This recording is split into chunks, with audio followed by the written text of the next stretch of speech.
Hello बच्चों, welcome to Rahul पारी chemistry YouTube channel. और आज इस वाली वीडियो में हम लोग अपने अगले कंसंट्रेशन टर्म जिसका नाम होगा नॉर्मेलिटी को शुरू करने वाले हैं। देखिए, नॉर्मेलिटी को हम पढ़ने के लिए पहले मोलरिटी को एक बार वापस से रिवाइज करते हैं। मोलरिटी का वैल्यू होता है या मोलरिटी का मीनिंग होता है कि 1 लीटर में कितने मोल है। कितने मोल है वो होता है मोलरिटी। उसी तरीके से नॉर्मेलिटी का मतलब क्या होगा, 1 लीटर के अंदर कितने ग्राम इक्विवेलेंट है, नंबर ऑफ ग्राम इक्विवेलेंट। यदि हम लोग बात करते हैं बेटा मोलरिटी के बारे में तो वहां पर आएगा mole upon volume of the solution in litre. लेकिन हम लोग जब बात करते हैं नॉर्मेलिटी के बारे में तो वहां पर क्या आएगा, number of gram equivalent upon में volume of the solution in litre. ठीक है, तो नॉर्मेलिटी को किससे रिप्रेजेंट किया जाता है, कैपिटल एन के द्वारा। नॉर्मेलिटी का डेफिनेशन क्या होता है, number of gram equivalent dissolved in A 1 litre of the solution. मतलब कि हमने यहाँ पर 1 लीटर को स्टैंडर्ड माना है। जिस तरीके से मास बाय मास परसेंट के अंदर हमने 100 ग्राम को स्टैंडर्ड माना था, उसी तरीके से वॉल्यूम बाय वॉल्यूम परसेंट के अंदर हमने 100 ml को माना था। स्ट्रेंथ के अंदर हम लोगों ने 1 लीटर माना था, मोलिडिटी के अंदर हमने 1 लीटर को माना था। उसी तरीके से नॉर्मेलिटी में स्टैंडर्ड क्या है बेटा, 1 लीटर सॉल्यूशन। ठीक है, नॉर्मेलिटी को शॉर्ट फॉर्म में किसके द्वारा रिप्रेजेंट किया जाता है, कैपिटल एन के द्वारा। अब नॉर्मेलिटी होता क्या है, तो नॉर्मेलिटी का फॉर्मूला कैसे बनेगा डेफिनेशन से। देखिए, normality normality is equal to होता है number of gram equivalent, number of gram equivalent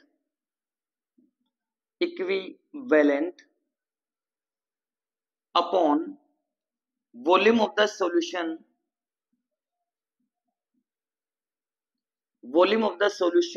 in litre. जिस तरीके से हम लोग मोलिडिटी निकालते हैं, number of moles of solute upon volume of the solution in litre, उसी तरीके से नॉर्मेलिटी को निकाला जाता है। नॉर्मेलिटी में बस आप नंबर ऑफ मोल की जगह पर ग्राम इक्विवेलेंट को लिख देते हैं और वहां पर अपने को नॉर्मेलिटी मिल जाती है। अब ग्राम इक्विवेलेंट को फाइंड करने के लिए क्या होता है, ग्राम इक्विवेलेंट कैसे फाइंड होता है बेटा, is equal to weight upon equivalent weight. अब यहां पर वेट का मतलब क्या है बेटा, गिवन वेट, जो आपको क्वेश्चन में दिया जाएगा। गिवन वेट या आप इसे गिवन मास भी लिख सकते हैं, या मैं यहां लिख देता हूं आपको गिवन वेट। ठीक है, अगर आपको नॉर्मेलिटी फाइंड करना है तो आपको ग्राम इक्विवेलेंट को फाइंड करना पड़ेगा। ग्राम इक्विवेलेंट को अगर अपने को फाइंड करना है तो हमें इक्विवेलेंट वेट को फाइंड करना पड़ेगा। इक्विवेलेंट वेट अगर हम फाइंड कर लेते हैं तो ये तो अपने को दिया होता है, तो इन दोनों को डिवाइड करके हम लोग ये निकाल सकते हैं। ओके, अब इक्विवेलेंट वेट क्या होता है, इक्विवेलेंट वेट क्या होता है बेटा, is equal to molecular weight upon N factor. अब ये एन फैक्टर क्या होता है, क्या नहीं होता है, इन चीजों को हम लोग डिटेल में डिस्कस करते हैं। ठीक है, देखिए, अगर आपको ग्राम इक्विवेलेंट फाइंड करना है तो बेटा आपको फाइंड करना पड़ेगा इक्विवेलेंट वेट को। यदि आपको इक्विवेलेंट वेट फाइंड करना है तो आपको निकालना पड़ेगा एन फैक्टर। कुल मिलाकर के अगर हमें नॉर्मेलिटी फाइंड करना है तो बेटा अपने को एन फैक्टर निकालना पड़ेगा। जैसे ही मैं एन फैक्टर निकाल लेता हूं तो मैं इक्विवेलेंट वेट निकाल लूंगा। जैसे ही मैं इक्विवेलेंट वेट निकाल लूंगा तो मैं ग्राम इक्विवेलेंट के नंबर निकाल लूंगा। जैसे ये निकल जाएगा तो इसको डिवाइड करने पर हम लोग नॉर्मेलिटी को फाइंड कर लेंगे। अब ये एन फैक्टर क्या होता है इसे हम लोग डिटेल में डिस्कस करते हैं। ठीक है, तो ये मैंने आपके सामने कुछ क्वेश्चंस भी लिखे हैं। एन फैक्टर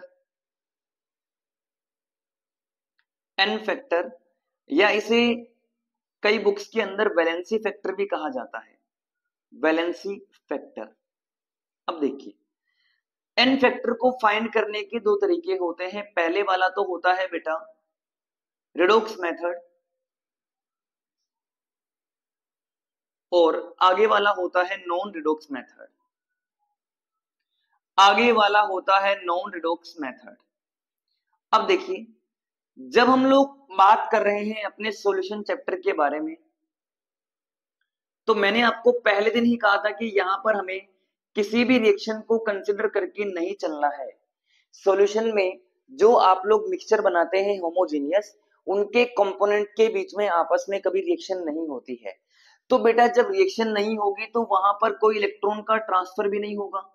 जब इलेक्ट्रॉन का ट्रांसफर नहीं होगा, इलेक्ट्रॉन का नॉट ट्रांसफर, जब कोई रिएक्शन नहीं होगी तो इलेक्ट्रॉन का ट्रांसफर भी नहीं होगा। जब इलेक्ट्रॉन का ट्रांसफर नहीं होगा तो क्या वहां पे ऑक्सीडेशन और रिडक्शन हो पाएगा? क्या नहीं हो पाएगा। तो वहां पर ऑक्सीडेशन भी नहीं हो पाएगा और रिडक्शन भी नहीं हो पाएगा। इसका मतलब अपने वहां पर रिडोक्स मेथड कुछ भी काम आएगा? क्या नहीं काम आएगा।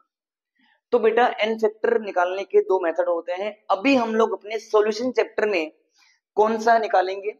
नॉन रिडोक्स मेथड से एन फैक्टर को निकालना सीखेंगे। ठीक है, अब देखिए अब नॉन रिडोक्स मेथड में एन फैक्टर को निकाला जाता है एक तो एसिड के लिए, एक निकाला जाता है बेटा बेस के लिए, और एक हम लोग निकालते हैं सोल्ट के लिए। ठीक है, हाँ बेटा। तो अभी हम लोग एन फैक्टर का कैलकुलेशन करेंगे।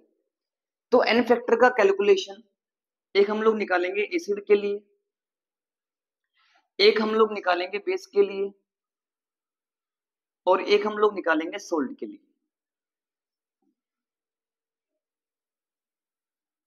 अब देखिए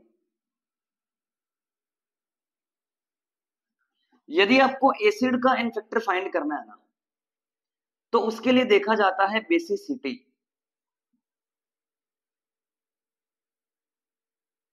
बेसिसिटी, और बेसिसिटी का मतलब क्या होता है? Number of replaceable H positive ions, H plus ions. जितने H प्लस आयन को रिप्लेस किया जा सकता है वही उसका होगा बेसिसिटी। जितना बेसिसिटी होगा उतना ही उसका क्या आएगा बेटा? एन फैक्टर आएगा। ठीक है, आगे हम लोग निकालते हैं किसके लिए? बेस के लिए। तो बेस के लिए आपको रिवर्स करना है जैसे आपने एसिड के अंदर किया था। यहां पर हमने एसिड के लिए निकाला था बेसिसिटी, तो नीचे बेटा बेस के लिए क्या निकाला जाएगा? एसिडिटी निकाला जाएगा। अब एसिडिटी का मतलब क्या होता है? वही number of replaceable OH negative ions. जितने OH नेगेटिव आयंस होंगे रिप्लेसेबल, उतना ही उसका क्या हो जाएगा? एसिडिटी हो जाएगा। और सोल्ट का एन फैक्टर निकालने के लिए अपने को क्या चेक करना है? टोटल पॉजिटिव और नेगेटिव चार्ज। या तो आप पॉजिटिव चार्ज देख लीजिए या फिर बेटा आप नेगेटिव चार्ज देख लीजिए। ठीक है, अब मैं आपको कुछ एग्जांपल करवा के समझाऊंगा कि नॉर्मेलिटी को और मोलरिटी को हम लोग आपस में कैसे रिलेट कर सकते हैं, ये भी आपको पढ़ाया जाएगा। ठीक है, ये तो अपने आगे वाली क्लास में आएगा। अब देखिए अगर हम बात करते हैं H2CO3 के अंदर, तो यहाँ पे रिप्लेसेबल आयंस आपको कितने नजर आ रहे हैं बेटा? हाइड्रोजन के आपको एटम्स कितने नजर आ रहे हैं? 2 नजर आ रहे हैं। तो इसका नॉर्मेलिटी कितना हो जाएगा? इसका जो एन फैक्टर है वो कितना हो जाएगा? 2 हो जाएगा। ठीक है, H2SO4 में रिप्लेसेबल आयंस आपको कितने नजर आ रहे हैं बेटा? 2 आ रहे हैं। तो यहां पर भी एन फैक्टर कितना हो जाएगा? 2 हो जाएगा एन फैक्टर। HCl में आपको 1 नजर आ रहा है, तो इसका एन फैक्टर कितना होगा? 1 हो जाएगा। ये सारे आपको दिए गए हैं एसिड, ये वाले आपको दिए गए हैं बेटा बेस, और ये आपको सारे दिए गए हैं सोल्ट। ठीक है, अब यहां पर 1 हो जाएगा, यहां पर भी 1 हो जाएगा, और HBr में और HI के अंदर दोनों में ही कितना है बेटा? 1 है। लेकिन अब अगला एग्जांपल बिल्कुल ध्यान सुनना। देखिए 3 एग्जांपल आपको मैंने एक सीक्वेंस के अंदर करवा रहा हूं। पहले वाले में H3PO4 है, आगे वाले में H3PO3 है, और इसके आगे वाले में H3PO2 है। आप एक चीज देखिए, तीनों के तीनों यहाँ पर एसिड है, तीनों एसिड के अंदर फोस्फोरस यहाँ पर एक एटम इनके साथ में आ रहा है। जब भी फोस्फोरस किसी एसिड में आता है तो उसका एसिडिटी, उसका जो एन फैक्टर होता है, वो बताने के लिए आपको एक्चुअली में सीधा नहीं बताना होता है कि सर यहाँ पर 3 हाइड्रोजन के एटम आ रहे हैं, यहाँ पर भी 3 आ रहे हैं, यहाँ पर भी 3 आ रहे हैं, तो इन तीनों के अंदर ही एन फैक्टर का वैल्यू 3 हो जाएगा। ऐसा आपको नहीं करना है। फोस्फोरिक एसिड के केस में अपने को ध्यान रखना होता है कि आपको यहाँ पर नंबर ऑफ ऑक्सीजन के एटम देखने हैं। पहले तो नंबर ऑफ ऑक्सीजन एटम देखने हैं, जितने ऑक्सीजन के एटम होंगे ना उसमें से आपको एक कम करना है, वही क्या होगा, बेसिसिटी होगा, और वही क्या होगा, इन्फेक्टर होगा। ऐसा क्यों होता है ये आपको पढ़ाया जाएगा इनऑर्गेनिक केमिस्ट्री के अंदर। वहां पर एक्चुअली में इन तीनों का जो मॉलिक्यूलर स्ट्रक्चर होता है ना, वो कुछ इस तरीके से होता है कि उसके द्वारा H+ आयंस का रिप्लेसिंग होता है। तो अभी हम इन लोग इसको इतना डिटेल में नहीं डिस्कस करेंगे बेटा। अपने काम की बात यही है कि अगर अपने को फोस्फोरस से बनने वाले एसिड की अगर बात की जाएगी ना, तो वहां पर एन फैक्टर निकालने के लिए अपने को केवल और केवल ऑक्सीजन एटम का नंबर देखना है और उसमें से आपको एक कम करना है। ठीक है, अब देखिए बेटा, पहले वाले में कितने ऑक्सीजन के एटम आ रहे हैं, 4 आ रहे हैं, तो 4 में से आप लोग जब एक कम कर देंगे ना, तो बेटा यहाँ पे इसका जो एन फैक्टर है वो कितना आ जाएगा, 3 आ जाएगा। आगे वाले में ऑक्सीजन के एटम कितने आ रहे हैं, 2 आ रहे हैं, 3 आ रहे हैं, तो इसमें से एक को कम करने पर अपने को क्या मिलेगा, 2 मिलेगा। और आगे वाले एग्जाम्पल में जब 2 आ रहे हैं तो यहाँ पर एन फैक्टर कितना हो जाएगा, 1 हो जाएगा। कहने का मतलब फॉस्फोरस से बनने वाले एसिड के अंदर अगर आपको एन फैक्टर निकालना है तो सीधा आपको H+ आयंस का नंबर नहीं देखना है, वहां पर आपको एन फैक्टर निकालने के लिए ऑक्सीजन एटम का नंबर देखना है। जितना ऑक्सीजन एटम का नंबर होगा उसमें से आपको एक माइनस करना है, एक माइनस कर देंगे तो आपका एन फैक्टर निकल के आ जाएगा। ठीक है, बेस के केस में अपने को क्या देखना होता है बेटा, OH- देखना होता है। इसका एन फैक्टर कितना हो जाएगा, 1 हो जाएगा। एन फैक्टर आगे वाले का एन फैक्टर भी बेटा 1 हो जाएगा। आगे वाले में आपको कितने OH- नजर आ रहे हैं, 2 आ रहे हैं, ये लीजिए 2। इसके आगे वाले में 1 हो जाएगा और इसके आगे वाले में भी 1 हो जाएगा। तो बस आपको एसिड वाले में थोड़ा ध्यान रखना है कि जितने H+ होंगे उतना उसका बेसिसिटी होगा, जितना बेसिसिटी होगा उतना ही उसका क्या होगा, एन फैक्टर होगा। ठीक है, अब अगर हम सोल्ट की बात करते हैं तो सोल्ट में आप या तो पॉजिटिव वाला देख लीजिए या फिर आप नेगेटिव वाला देखिए। पॉजिटिव के ऊपर कितना चार्ज है अपने को वो देखना है, टोटल चार्ज आपको देखना है, ये बात आपको ध्यान रखनी है। ऐसा नहीं कि आपने केवल एक पॉजिटिव देख लिया, आगे कहीं पॉजिटिव बचा हुआ है तो अपना क्वेश्चन गलत हो जाएगा। एन फैक्टर सोल्ट का निकालने के लिए टोटल पॉजिटिव देखिए, अगर आप पॉजिटिव देख रहे हैं तो। यदि आप नेगेटिव देख रहे हैं तो फिर आपको टोटल नेगेटिव देखना पड़ेगा। कैसे देखना पड़ेगा ये मैं आपको एग्जांपल के द्वारा भी करवाता हूं। अब देखिए बेटा, NaCl में Na के ऊपर चार्ज आएगा पॉजिटिव, तो इसका एन फैक्टर कितना होगा, 1 हो जाएगा। पोटेशियम क्लोराइड के अंदर चार्ज कितना आएगा, 1 आएगा। कॉपर में इसके ऊपर चार्ज आएगा +2 और यहाँ पर चार्ज आता है -2, तो बेटा कॉपर का एन फैक्टर कितना हो जाएगा, 2 हो जाएगा। Na2SO4 एक सोडियम पर चार्ज होता है +1, तो 2 सोडियम पर चार्ज कितना होगा बेटा, +2 होगा। और हमें यहाँ पर केवल प्लस प्लस बताना है या हमें यहाँ पर टोटल पॉजिटिव बताना है, टोटल पॉजिटिव बताना है। आगे वाले में एक सोडियम पर चार्ज होता है +1, तो 3 सोडियम पर चार्ज होगा +3, तो टोटल पॉजिटिव चार्ज कितना आएगा बेटा, +3 आएगा। तो इस वाले में सोल्ट का जो एन फैक्टर होगा वो कितना हो जाएगा, 3 हो जाएगा। आगे देखिए, एक एल्यूमिनियम का चार्ज होता है +3, एल्यूमिनियम का चार्ज क्या होता है, +3 होता है, तो 3 एल्यूमिनियम का जो चार्ज है, सॉरी 2 एल्यूमिनियम का जो चार्ज है वो कितना हो जाएगा, 6। तो यहाँ पर Al2SO4 होल थ्राइस के अंदर एल्यूमिनियम का जो एन फैक्टर होगा वो कितना आएगा बेटा, 6 आएगा। आगे देखिए, ये अपने को एक कॉम्प्लेक्स सोल्ट दिया गया है। यहाँ पर आप पहले देखिए पॉजिटिव स्पीसीज को, जिन जिनका चार्ज पॉजिटिव होता है आपको उन्हें देखना है। ठीक है, तो बेटा यहाँ पर पोटेशियम है तो पोटेशियम के अंदर मैंने लिख दिया है, एक पोटेशियम का चार्ज होता है +1, एक एल्यूमिनियम का चार्ज होता है +3। ओके, ये तो बात चल रही है किसकी, एक की बात चल रही है। टोटल का निकालने के लिए 2 पोटेशियम का चार्ज यहाँ पर कितना आएगा बेटा, +2 आएगा। 2 एल्यूमिनियम का चार्ज यहाँ पर, एक का 3 है तो 2 का कितना होगा, 6 होगा। तो 6 और 2 8, टोटल पॉजिटिव चार्ज कितना आ रहा है यहाँ पर 8 आ रहा है, तो इसका एन फैक्टर भी कितना आ जाएगा बेटा 8 आ जाएगा। ठीक है, तो अभी तक मैंने आपको क्या सिखाया है, नॉर्मेलिटी का मतलब होता है नंबर ऑफ ग्राम इक्विवेलेंट जो किसी भी सॉल्यूशन के वॉल्यूम में लीटर में प्रेजेंट होते हैं, उन्हें कहा जाता है नॉर्मेलिटी। नॉर्मेलिटी को फाइंड करने का जो फॉर्मूला होता है वो क्या होता है बेटा, number of gram equivalent upon volume of the solution in litre. Sir gram equivalent को फाइंड कैसे किया जाता है, वही wait upon equivalent wait. Equivalent को फाइंड करने के लिए अपने को क्या करना होता है, मोलिकुलर वेट अपॉन में एन फैक्टर। अब एन फैक्टर कैसे निकाला जाता है, एन फैक्टर को निकालने के अलग अलग तरीके होते हैं। एसिड के अंदर आपको H+ आयंस का नंबर देखना है, बेस के अंदर आप लोगों को OH नेगेटिव देखना है, और सोल्ट के अंदर आपको टोटल पॉजिटिव चार्ज देखना है। तो कुल मिलाकर के अभी तक हम लोगों ने एन फैक्टर को सीख लिया है।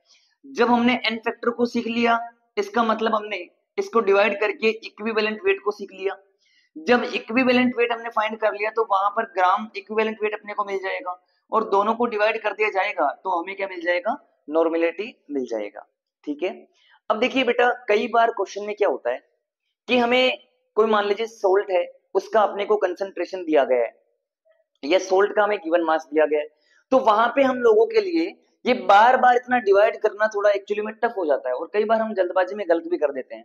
तो ऐसे केस में क्या होता है कि मैं आपको एक रिलेशन पढ़ाऊंगा, वो वाला रिलेशन पढ़ने के बाद में आपका ये फायदा हो जाएगा कि आपको बार बार वहां पे उस वाले कोई भी एग्जाम्पल में इतना नॉर्मेलिटी को फाइंड करना नहीं रहेगा। मतलब नॉर्मेलिटी को फाइंड करने का एक आसान तरीका मैं आपको समझा दूंगा। वो तरीका क्या होता है, यहां पर देखिए, जैसे अगर आपको बोला जाए नॉर्मेलिटी का मतलब क्या होता है, तो gram equivalent upon volume in litre.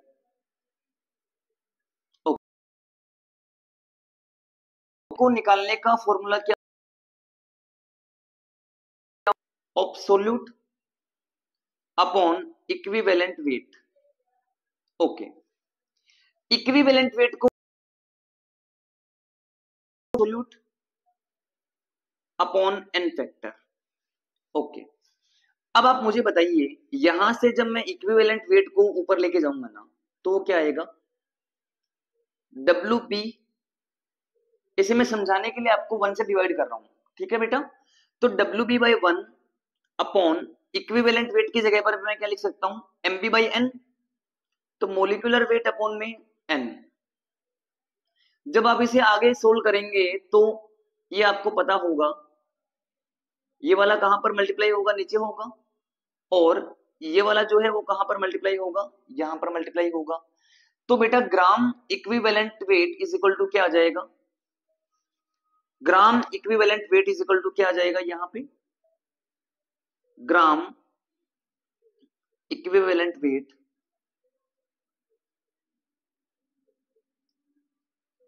Is equal to क्या आ जाएगा बेटा, यहां पे WB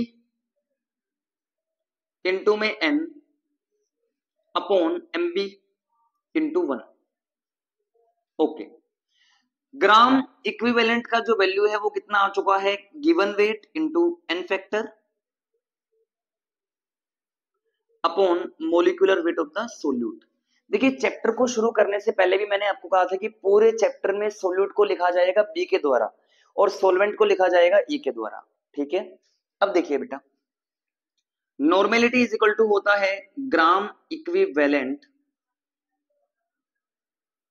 and upon volume in litre. तो ये क्या आ जाएगा बेटा,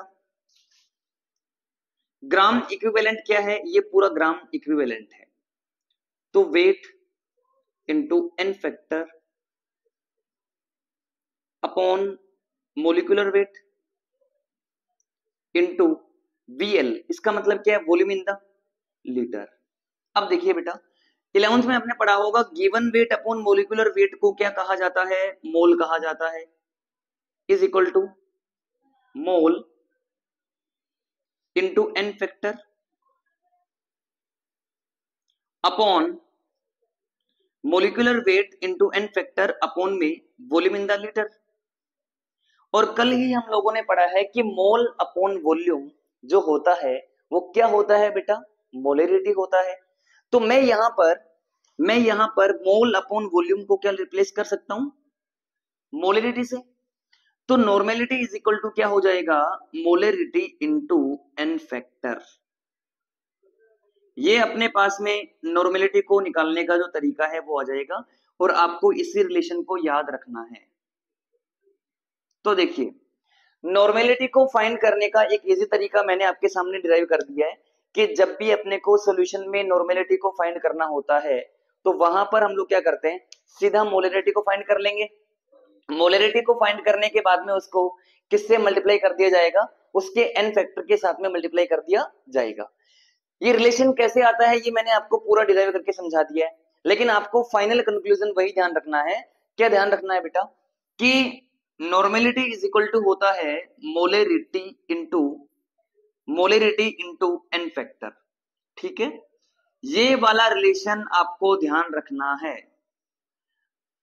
ठीक है बच्चों, तो अच्छा एक बात ये भी है, इसका जो फॉर्मूला बनेगा वो क्या बनेगा, नॉर्मल वाला, given weight upon molecular weight into n factor upon volume of the solution in litre. ठीक है, तो ये आपके पास में नॉर्मेलिटी को फाइंड करने का पूरा जो फॉर्मूला है वो मैंने आपको समझा दिया है।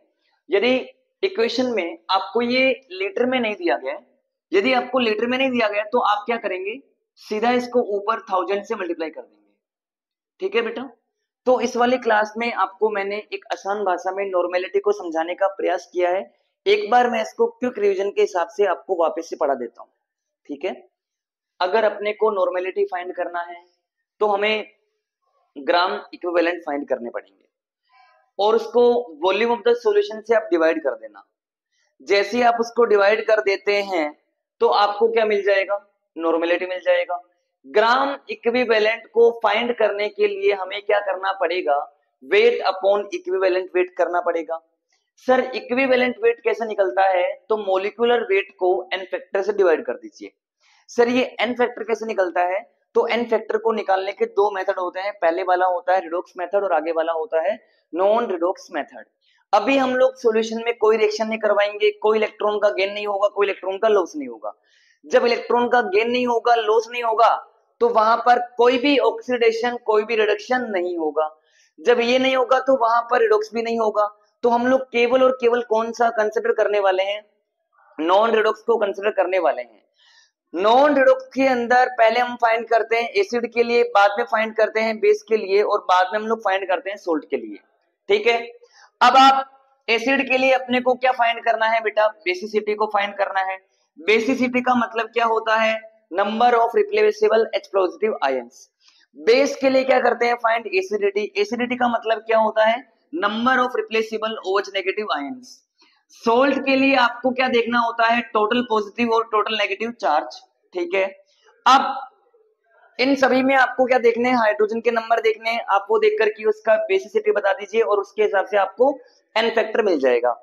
अब आगे अगर हम बात करते हैं यहाँ पर H3PO4, जब भी फॉस्फोरस की बात चलेगी तो आपको वहां पर ऑक्सीजन एटम का नंबर देखना है। जितना ऑक्सीजन एटम का नंबर होगा उससे आपको एक कम करना है, वही आपका नॉर्मेलिटी यहाँ पर आ जाएगा। ठीक है बेटा, अब हम आगे अगर बात करते हैं सोल्ट के बारे में, तो जितना पॉजिटिव चार्ज होगा आप पहले एक का निकाल लीजिए, जितने आपको यहाँ पर पॉजिटिव आयन दिए गए उसको उससे मल्टीप्लाई कर लीजिए। यहाँ पर थोड़ा ध्यान से देखिएगा, पोटेशियम यहाँ पर 2 है, सल्फेट यहाँ पर नेगेटिव बनाएगा, ये भी आपका नेगेटिव बनाएगा। हम यहाँ पर केवल किसको देखेंगे, पॉजिटिव को देखेंगे। ठीक है, तो बेटा पोटेशियम जो है वो एक का चार्ज होता है +1, तो 2 पोटेशियम का चार्ज यहाँ कितना आ जाएगा, +2 आ जाएगा। एक एल्यूमिनियम का चार्ज होता है +3, तो 2 एल्यूमिनियम का चार्ज कितना आ जाएगा, +6 आ जाएगा। इन दोनों को जोड़ने पर टोटल चार्ज का वैल्यू कितना आ जाएगा, 8 आ जाएगा। ओके, अब मैंने आपको क्या पढ़ाया है, नॉर्मेलिटी के बीच में और मोलरिटी के बीच में रिलेशन पढ़ाया है। ठीक है, तो नॉर्मेलिटी को और मोलरिटी के बीच में जो रिलेशन होता है वो क्या होता है, normality is equal to molarity into में एन फैक्टर। ठीक है, इसे आपको ध्यान रखना है बेटा, normality is equal to molarity into में एन फैक्टर। ठीक है, उम्मीद करते हैं कि आप लोगों को नॉर्मेलिटी के बारे में समझ में आ गया होगा। अगले क्लास में हम लोग सॉल्यूशन में नॉर्मेलिटी के जो भी पॉसिबल न्यूमेरिकल क्वेश्चन बन सकते हैं हम उनको देखेंगे। ठीक है बेटा, ओके।